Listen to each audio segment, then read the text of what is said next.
Приветствую всех поклонников Laravel, в эфире Кат-Код, и у нас сегодня на обзоре апдейты Laravel. Не как обычно один апдейт, а мы сразу возьмем три последних апдейта версии 8.56, 57 и 58. И я расскажу, как обычно, о самых интересных нововведениях в этих апдейтах. Давайте начнем. Начнем мы с нового метода у Eloquent моделей, у Query Builder, это VeryRelation. Мы теперь можем фильтровать отношения более простым способом в одну строку, если они простые, если они на один запрос. Как это было раньше, когда мы работали с методом VeryHas, нам приходилось работать вот в таком громоздком коде в несколько строк, и использовалась callback функция, где мы передавали в Query Builder все дополнительные запросы относительно этого отношения. Но в таком случае, когда у нас был запрос на отношения совсем простой, как у меня в примере, когда мы просто роли фильтруем по ID, получался, конечно же, очень громоздкий код. И в таком случае, когда у нас простые запросы на отношения, можно использовать новый метод VeryRelation, который выглядит гораздо проще, гораздо читабельнее и всего в одну строку.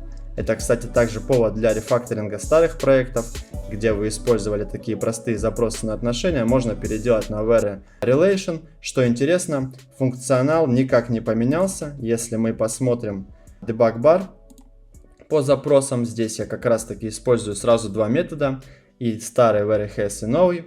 И мы видим, что оба запроса полностью идентичны, они никак не меняются, поэтому функциональность не изменилась. Но код стал проще, читабельнее, легче.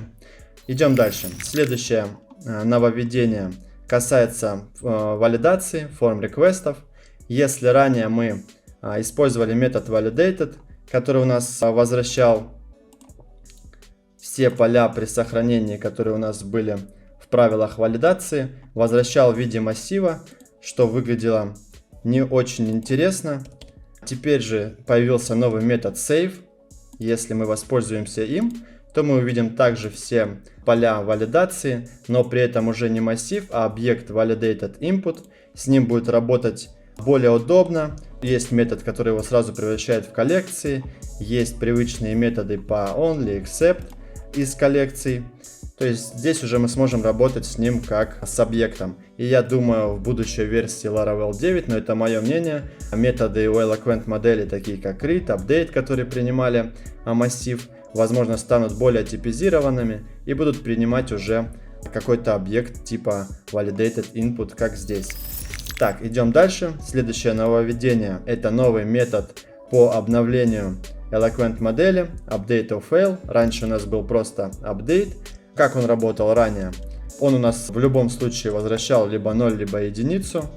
При этом update of fail в случае неудачи будет выплевывать exception, что более интересно для работы.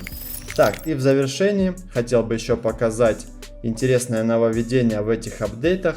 Это нововведение касается Blade компонентов, делает Blade компоненты еще более мощнее.